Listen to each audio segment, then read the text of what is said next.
అందరికి నమస్కారం.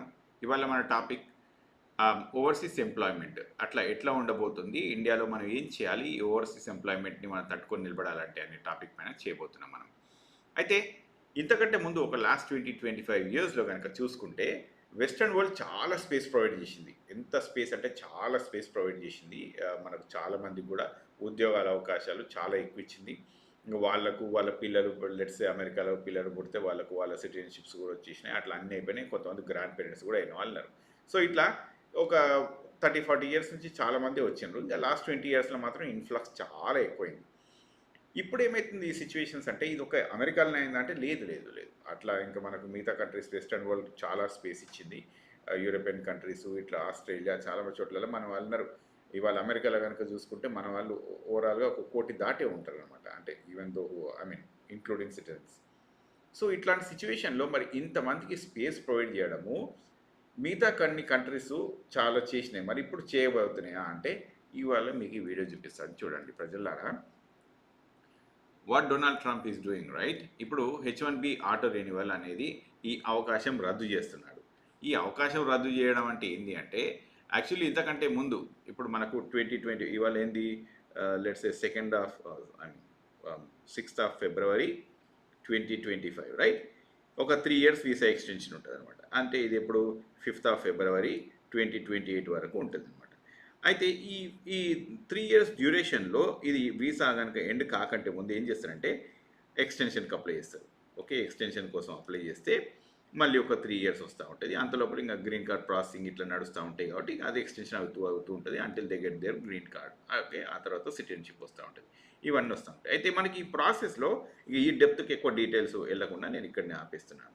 అయితే ఈ ఈ ప్రాసెస్ ఏందంటే ఆటో రెన్యువల్ అయితే ఏంటంటే ఇంతకంటే ముందు ఆటో రెన్యువల్ అంటే ఏంటంటే ఇప్పుడు మనం 3 ఇయర్స్ ఎక్స్టెన్షన్ తీసుకున్నాం కదా! ఇది కంట్రీ దాటిపోయి స్టాంపింగ్ చేసుకొని రావాలనమాట. కానీ అది అవసరం లేకుండా మనం వితిన్ ద కంట్రీనే మనం ఎక్స్టెన్షన్ తీసుకోవచ్చు. మళ్ళీ కంట్రీ బయటికి పోయినప్పుడు మాత్రమే whenever we go out of the country అప్పుడు మాత్రమే స్టాంపింగ్ చేసుకుంటే సరిపోయేది. అయితే ఇప్పుడు లెట్స్ సే 2028లో మనది అయిపోయింది. రైట్. 2028లో మన ఫిబ్రవరిలో మనది అయిపోయింది. మరి అయిపోయినప్పుడు ఇమ్మీడియేట్‌గా మనము దాన్ని ఎక్స్టెన్షన్ అప్లై చేసుకున్నప్పుడు ఎన్ని రోజుల వరకు మనకు ప్రాసెసింగ్ మరి డిలే అయితే ఇబ్బంది అయితది కదా! అట్లా కాకుండా ఉండడానికి ఏం చేసిందంటే ఇంతకంటే ముందు 180 డేస్ అంటే 6 మంత్స్ వరకు ఇవాళ లెట్స్ సే 5th ఆఫ్ మనం 4th ఆఫ్ ఫిబ్రవరి 2028 అనుకుందాం. అనుకుంటే ఈరోజు మనం అప్లై చేస్తే మళ్ళీ ఒక 6 నెలలు అంటే ఆగస్ట్ 2, ఆగస్ట్ 4 వరకు మనకు ఆ స్పేస్ ఉంటుంది. అయితే దాన్ని బైడెన్ ఏం చేసిండంటే దాన్ని ఇంకా ఇయర్ అండ్ హాఫ్‌కి జరిపిండు. అంటే సంవత్సరంన్నర అంటే ఆ నెక్స్ట్ ఇయర్ 2029 ఆగస్ట్ వరకు కూడా స్పేస్ ఇచ్చిండనమాట. ఇప్పుడు ట్రంప్ ఏం చేస్తున్నాడు అంటే అసలు ఈ ప్రాసెస్‌ని మొత్తం తీసేస్తుండు. ఆటో రెన్యువల్ ప్రాసెస్‌ని మొత్తం తీసేయడానికి రెడీగా ఉన్నారాయన. తీసేస్తే ఏమైతదంటే, ఇప్పుడు ఆటో రెన్యువల్ అంటే మనకు జాబ్‌లో ప్రాసెసింగ్ అయ్యేటప్పుడు ఇబ్బంది లేకుండా ఉండడానికి కంటిన్యూయేషన్‌గా ఉండేదే ఆటో రెన్యువల్ ప్రాసెస్.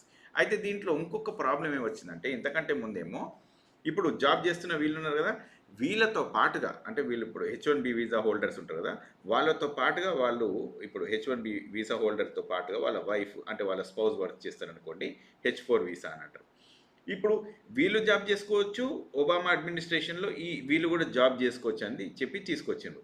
ఇప్పుడు ఒకసారి ఈ ఆటో రెన్యువల్ గనుక పోతే, ఈ H1B వీసా వాళ్ళు కంట్రీ దాటిపోయి రావాల్సొస్తది. కంట్రీ దాటిపోయి వచ్చేటప్పుడు వీసా వాడు స్టాంపింగ్ ఏస్తాడు. ఏయకుంటే ఏయడు. అప్పుడు ప్రాబ్లమ్ ఏమైద్దంటే, ఇగో ఇక్కడ వాళ్ళ స్పౌస్ గూడా వర్క్ చేస్తా ఉంటారు గదా! వీళ్ళకి గూడా ప్రాబ్లమ్ వస్తది. ఇప్పుడేమో వైఫ్ అండ్ హస్బెండ్ ఇద్దరు కలిసి జాబులు చేసుకొని కొంత లైఫ్‌ని కొంత నీట్‌గా గెట్ ఆన్ చేస్తా ఉన్నారు. అప్పుడు ఈ ప్రాబ్లమ్ మొత్తం ఇబ్బందయిపోతది. అంటే ఒకరికి రాకపోతే ఇద్దరికి రాదన్నట్టే. ప్లస్ ప్రాసెసింగ్ ప్రాబ్లమ్స్, ప్రాసెసింగ్ డిలేసు ఇట్లా అన్ని డేట్‌ల కొద్దిగా ఇబ్బందొస్తా ఉంటది. అయితే ఇంతగనం నేను ఎందుకు చెప్తా ఉన్నానంటే ప్రజలారా, ఇన్ని సంవత్సరాలు మనకు వెస్టర్న్ వరల్డ్ స్పేస్ ఇచ్చింది. ఇక నుంచి మరంత స్పేస్ ఇవ్వడం వీలవుతలేదు. That is not possible. మరి ఇట్లాంటప్పుడు మనం ఏం చేయాలంటే, ఇంక నేను కొంచెం కిందికి పోయి చూపిస్తా ఉన్నా చూడండి. ఇంక దీంట్లో ఇంకా డీటెయిల్స్ కొంచెం ఉన్నాయి గానీ, మనం అవి గురించి మాట్లాడట్లేదు మనం ఇప్పుడు. అయితే ఇక్కడ నేనేం చూపిద్దాం అనుకుంటున్నానంటే, ఇది కొంతమంది ఇక మన వాళ్ళు ఎట్లుంటారంటే, ఇక మీడియా ఛానెల్స్ ఉంటాయి కదా! ఎట్లా పడితే అట్నే మాట్లాడుతా ఉంటాయి. ఏదంటే అది ఇగ. మనం 2005లో మోడీ గారు ఇట్లా చెప్పిండనమాట. మనం అసలు లైన్‌లో నిల్చోవాల్సిన అవసరం లేదు. మిగతా అన్ని వీసాలు మన కోసమే వస్తాయని చెప్పిండ్రు. ఇప్పుడు ఇవాళ చూస్తా ఉంటేనేమో యూఎస్‌లో బేడీలేసి మనోళ్ళని మరీ బయటికి పంపిస్తుండ్రు. సో, ఇల్లీగల్స్ అనుకోండి. కానీ అట్లా సిట్యుయేషన్ అయితే అట్లా ఉంది. రైట్. ఇక ఇంక కొంచెం కిందికి పోయి చూద్దాం ఇప్పుడు ఇక్కడ ఏమైందో. మనము ఎందుకు ఎంప్లాయ్మెంట్ అనేది మరి ఇంపార్టెంట్ అని చెప్తా ఉన్నానంటే ఇగో చూడండి ఒకసారి మేక్ ఇన్ ఇండియా లోగో ఉంటుంది కదా, ఇది this is design by foreign. ఇది ఒక ఫారినర్ వాళ్ళు, అంటే ఇది అమెరికన్స్ వాళ్ళే చేసారు, సబ్జెక్ట్ కరెక్షన్ ఇది వాళ్ళే చేసిండ్రు. దీనికి చాలా 10 లక్షల రూపాయలు ఏమో ఇచ్చింది అనుకుంటా, నేను 10 lakhs ఏమో ఇచ్చింది అనుకుంటా. But that is also subject correction. ఇది మన దేశంలో జరిగింది కాదు. నేనేం చెప్పాలనుకుంటున్నా అంటే ఇక మనం అవుట్ సోర్సింగ్లు బంద్ చేయాలి. ఇక్కడ మన నుంచి అవుట్ సోర్స్ అనేది మనం చేయొద్దు. మనం విత్ ఇన్ అవర్ కంట్రీనే మనం ఏవే డెవలప్ చేసుకోవాలి, ఇదంతా మనమే చేసుకోవాలి. So that we can save our money and we can give employment to our people. ఇది చాలా ఇంపార్టెంట్. తర్వాత కొంచెం కిందికి వచ్చిద్దాము.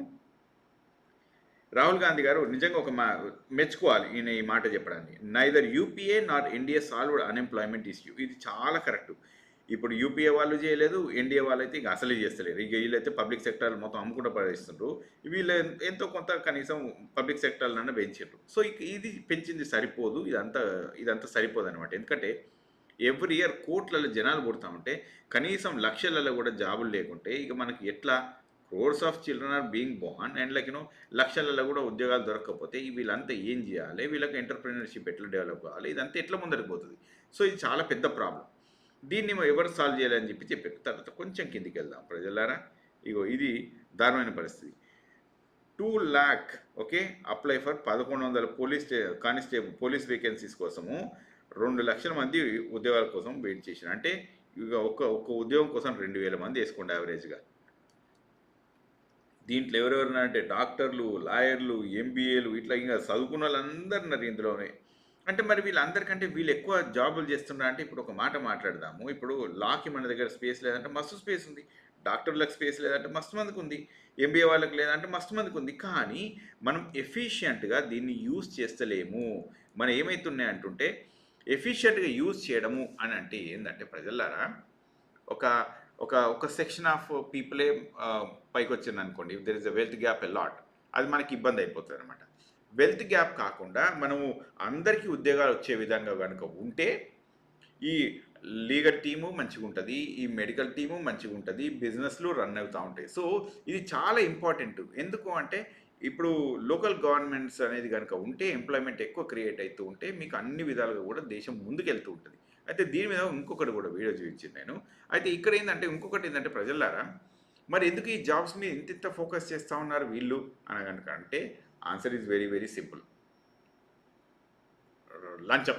ఇక ఎట్లాంటి జాబ్ల కోసమైనా సరే ఎంత అంటే అంత డబ్బులు పెట్టేస్తుండ్రు. ఎందుకంటే అంతకంటే ఎక్కువ డబ్బులు వస్తున్నాయి కాబట్టి. దీనికి కొన్ని చిన్న చిన్న ఎగ్జాంపుల్స్ కూడా చూపిస్తాను చూడండి మీకు. బిఫోర్ యూ గో దేర్, ఇగో ఇక్కడ ఒకటి చూపిస్తాను. మనకు అన్ని చేంజెస్ కావాలి, కానీ చేంజెస్ కావాలని అంటాం. మరి చేంజ్ కోసం ఓటేస్తామా? మంచి కోసం అంటే ఇగో మంచి కోసం ఓటేసే పర్సంటేజ్ చాలా చిన్నది ఉంటుంది. ఫెసిలిటీస్ కావాలి, గుడ్ ఎడ్యుకేషన్ కావాలి, గుడ్ హెల్త్ కేర్ కావాలి, జాబ్స్ కావాలి, లా అండ్ ఆర్డర్ అన్నీ కావాలి. మరి వీళ్ళేమో ఒకళ్ళు రేస్ మీద పోతూ ఉంటే, ఒకళ్ళు రిలీజియన్ మీద పోతూ ఉంటారు, ఒకళ్ళు క్యాస్ట్ మీద పోతూ ఉంటారు, ఇంకోటి విస్కీ బాటిల్ బిర్యానీ కోసం పోతూ ఉంటారు. ఎట్లా పడితే అట్లా పోతూ ఉంటారు. క్రికెట్ కిట్ ఇచ్చిన పోతూ ఉంటారు. అసలు ఇంకొకళ్ళు ఏదో చిన్న చిన్న ఇన్సెంటివ్స్ ఇచ్చిండ్రు కదా అని చెప్పి పోతూ ఉంటారు. ఎప్పుడైతే మన ఓట్ను అంటే మన జీవితాన్ని, మన ఓట్ అనేది ఎంత ఇంపార్టెంట్ అంటే మన జీవితంలో ప్రతి అడుగు పుట్టిన నుంచి సచ్చేదాకా మనకు బర్త్ సర్టిఫికేట్ నుంచి డెత్ సర్టిఫికేట్ దాకా దీంతో పని ఉంటుంది, ఓట్ తోటి. అర్థమైందా? ఎందుకంటే ఈ పాలసీస్ అన్నీ మేక్ చేస్తూ ఉంటారు కాబట్టి అవన్నిట్లలో ఉంటుంది. దాన్ని మనం అమ్ముకుంటే మనకి ఏమొస్తుందో ఒక్కసారి చెప్పండి. దానికోసం మనం ప్రాపర్గా చేంజ్ కనుక తీసుకురాకుంటే అన్ఎంప్లాయ్మెంట్ని హ్యాండిల్ చేయడం ఎవ్వరి వల్ల కాని పని. ఒకటే మాట ప్రజలారా, యూత్కి జాబ్ దొరకాలంటే పెద్దవాళ్ళు ఫస్ట్ మారాలి. People who are above 40 years వాళ్ళు మారాల్సిందే. ఎందుకు మారాల్సిందే అంటున్నాను అంటే వాళ్ళకు వేరే గత్యంతరం లేదు. ఎందుకు గత్యంతరం లేదని చెప్తున్నానంటే ఈ పిల్లలకు ఉద్యోగాలు రావాలి, మీ పిల్లలకు ప్రాపర్గా ఒక లైవ్లీహుడ్ కావాలంటే ఈ క్యాస్టు, ఈ రిలీజియన్, ఇంకా మిగతా ఏదన్నా కానీ ఆ ఆలోచనలన్నీ పక్కన పెట్టేసి ఏది మంచిదో దాని కోటేయండి.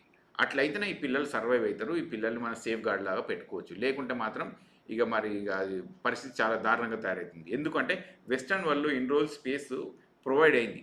ఇన్ని రోజులు ఈ నిరుద్యోగం అనేది పిల్లలలో అంటే లోవర్ మిడిల్ క్లాస్లో ఎక్కువ ఉండే, ఇంకా పువర్ క్లాస్లో ఎక్కువ ఉండే. ఇప్పుడు ఏమైందంటే అది హయ్యర్ మిడిల్ క్లాస్ కూడా దాకుడు మొదలైంది, ఇంకా రిచ్ క్లాస్ కూడా తగులుడు మొదలైంది. ఎప్పుడైతే వీళ్ళకి తగుళ్ళు మొదలవుతుందో మీడియాలో మొత్తుకుడు ఎక్కువ అవుతూ ఉంటుంది. This is what it is happening right now. అమెరికాలో ఈ యుద్ధం జరుగుతూ ఉంది కాబట్టి, అంటే యుద్ధం ఇన్ ది సెన్స్ ఇట్లాంటి అన్ఎంప్లాయ్మెంట్ సిచ్యువేషన్ బాగా టఫ్ సిచ్యువేషన్ క్రియేట్ చేసింది కాబట్టి ఇండియాలో అంతా మొత్తుకుంటారు. అంటే ఏమన్నట్టు అర్థం? పేదవానికి ఏమైనా పట్టించుకోరు, ఒక రిచ్ క్లాస్ అయ్యేది ఉంటే మాత్రం చాలా పెద్ద సీన్ క్రియేట్ చేస్తారు. ఇప్పుడు వెస్టర్న్ వరల్డ్‌లో ఉన్న వాళ్ళు ఎంతో కొంత అఫోర్డ్ చేయగలిగిన వాళ్ళు. ఇవాళ వాళ్ళకి ఇబ్బంది అయితుంది కాబట్టి మీడియా హౌస్ అన్నీ మొత్తుకుంటున్నాయి. ఇవి జరుగుతా ఉన్నాయన్నమాట. అంటే నేను మాట్లాడుతున్నా ఎందుకని ఎవరన్నా అడిగితే, నేను వాళ్ళ కోసం ఒక్కళ్ళ కోసమే కాదు, లోకల్ గవర్నెన్స్ గురించి మాట్లాడుతున్నా. నెక్స్ట్ స్లైడ్‌లో మీకు చూపిస్తాను. అయితే ఇప్పటిదాకా మనం గవర్నమెంట్ జాబ్స్ పైన ఎందుకంత ఫోకస్ చేస్తా ఉన్నామంటే, ఇగో ఇది కూడా చూడండి ప్రజలారా, ఇంకొకటి చూపిస్తాను నేను. Look at this.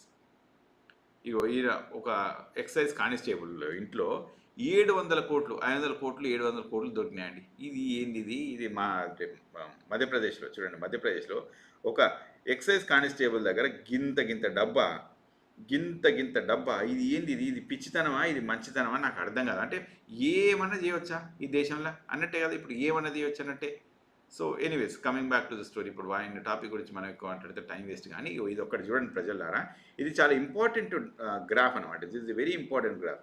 ఎందుకని చెప్తున్నా అంటే, ఫెడరల్ ఎంప్లాయ్మెంట్ అంటే సెంట్రల్ గవర్నమెంట్ ఎంప్లాయ్మెంట్లో 20% కంటే తక్కువ ఉంటే కూడా నష్టం లేదు. అమెరికాలో ఇవో లెట్స్ ఒక 10%, 12% ఉంది. చైనాలో ఒక 20% ఉంది వేసుకుందాం. ఓకే.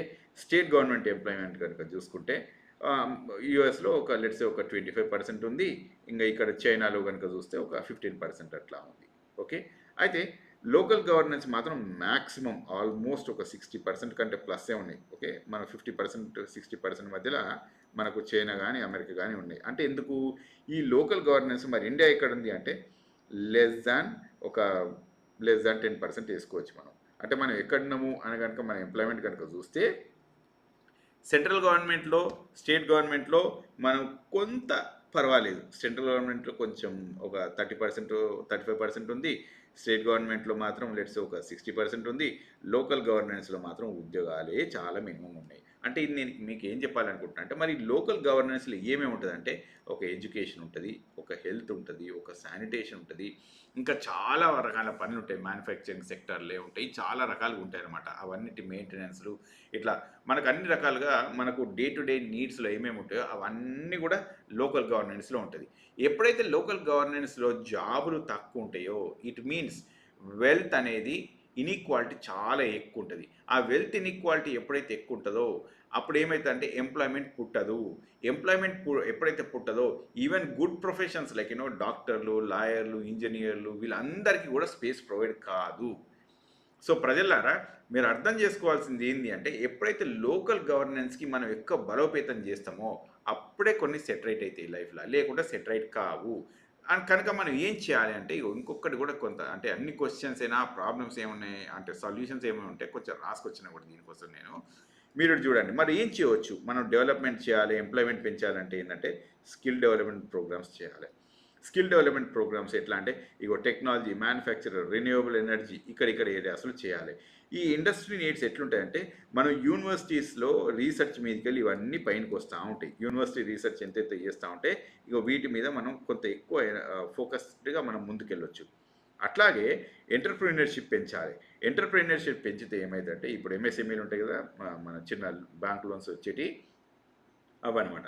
ఇప్పుడు ఎంటర్‌ప్రెన్యూర్‌షిప్‌ని ఇంకా ఎంఎస్ఎంఈ లోన్ కనుక ఇచ్చుకున్నట్టయితే దీంతో వాళ్ళు సెల్ఫ్ ఎంప్లాయ్మెంట్ కొంత ఎక్కువ పెరుగుతుంది. పబ్లిక్ సెక్టార్ ఎంప్లాయ్మెంట్ అంటే health care, education, rural development ఇవన్నీ కనుక మనం ఇచ్చుకుంటే, ఇప్పుడు రూరల్ డెవలప్మెంట్ అంటే పంచాయతీ రాజ్ కింద వచ్చేటి అన్నట్టు, పంచాయతీ రాజ్ కింద వచ్చేటి. సో ఇవన్నీ కనుక మనం చేసుకుంటా పోతే మనం అన్‌ఎంప్లాయ్మెంట్‌ని ఫాస్ట్‌గా మనం రిజాల్వ్ చేయడానికి వీలవుతుంది. ఎందుకు అంటే ఈక్విలిబ్రియం మెయింటైన్ అవుతుంది. ఈక్విలిబ్రియం మెయింటైన్ అవ్వడం అంటే ఏంటంటే, అందరికీ తలా ఒక ఉద్యోగము, అంటే తలా ఒక ఉద్యోగం ఇన్ ద సెన్స్ కొంత ఎక్కువ ఫ్లెక్సిబుల్గా కనుక మనం చే చేయడానికి వీలవుతుంది అనమాట. సో ప్రజలారా, ఇప్పుడు టేక్ హోమ్ మెసేజ్ నేను ఏం చెప్పాలనుకుంటున్నా అంటే, వెస్టర్న్ వరల్డ్‌లో స్పేస్ లేదు, అయిపోయింది ఇక. మనము ఉన్నదల్లా మన దేశాన్ని మనం కాపాడుకోండి. మన దేశాన్ని మనం కాపాడుకునే ప్రాసెస్‌లో మనం ఏం చేయాలి అంటే, ఎంప్లాయ్మెంట్ పెంచాలి అంటే లోకల్ గవర్నెన్స్‌లో అంటే సర్పంచు, ఇప్పుడు మనకు జెడ్పీటీసీ, ఎంపీటీసీ, మన కార్పొరేషన్లు ఇవి ఉంటాయి కదా, వీటి మీద ఒక మంచి అవగాహన రావాలి మనకు. వాళ్ళ దగ్గర ఎక్కువ స్పేస్ ప్రొవైడ్ అయ్యేటట్టు చూడాలి. ఫండింగ్ కూడా దానికి ఎక్కువ పెరిగేటట్టు చూస్తే ఎంప్లాయ్మెంట్ పెరుగుతుంది. ఎంప్లాయ్మెంట్ అక్కడ పెరిగితే అన్ని సెక్షన్స్‌లో ఇంప్రూవ్‌మెంట్ వస్తూ ఉంటుంది. లోకల్ డెవలప్మెంట్ కనుక అయితే అది ఇంప్రూవ్‌మెంట్ వస్తుంది. మనకి ఇప్పుడు కనుక చూసుకుంటే ఈ ఇయర్ రూరల్ డెవలప్మెంట్ కనుక చూసుకుంటే, ఈ మన మన అంటే మన ఎంజీఎన్ఆర్ఈజీ ఉంటుంది కదా, మన పనికి ఆహార పథకం టైప్లో ఉంటుంది కదా మనకు ఢిల్లీలో, దాంట్లో బడ్జెట్ పెంచలేదు. సో బడ్జెట్ అది పెంచకపోతే ఇట్ ఈస్ క్వైట్ ఆబ్వియస్ మనము అంటే దాన్ని ఏం చేయలేము, ఆ ఇన్ఈక్వాలిటీని తగ్గించలేము అనేది ఒక చిన్న ఎగ్జాంపుల్ ఇది. ఇంకా అంటే నేనేం చెప్పాలనుకుంటున్నా అంటే ఇక మనకి వీడియో చాలా లాంగ్ అవుతుంది కదా, దీన్ని షార్ట్ చేద్దాం అంటే కూడా కుదిరేయట్లేదు ప్రజలారా, ఐఎమ్ వెరీ సారీ. ఎంప్లాయ్మెంట్ని మనం పెంచాలి అని అనుకుంటే, వెస్ట్రన్ వాళ్ళతోటి మనం పోటీ పడాలి అనుకుంటే లోకల్ గవర్నెన్స్ని పెంచాలి, టెక్నాలజీని పెంచాలి, యూనివర్సిటీలలో రీసెర్చ్లు చేయాలి. ఇక మనకు వెస్ట్రన్ వరల్డ్లో స్పేస్ లేదు, అయిపోయింది. So we prepared for that and we have to make sure మనము ఎట్లాంటిదంటే ఖచ్చితంగా మనం ఒక గవర్నమెంట్ని మనం మంచిదాన్ని ఫామ్ చేసుకుంటే తప్ప మనకు స్పేస్ లేదు. Okay, so I will meet you in the next video. Thank you very much.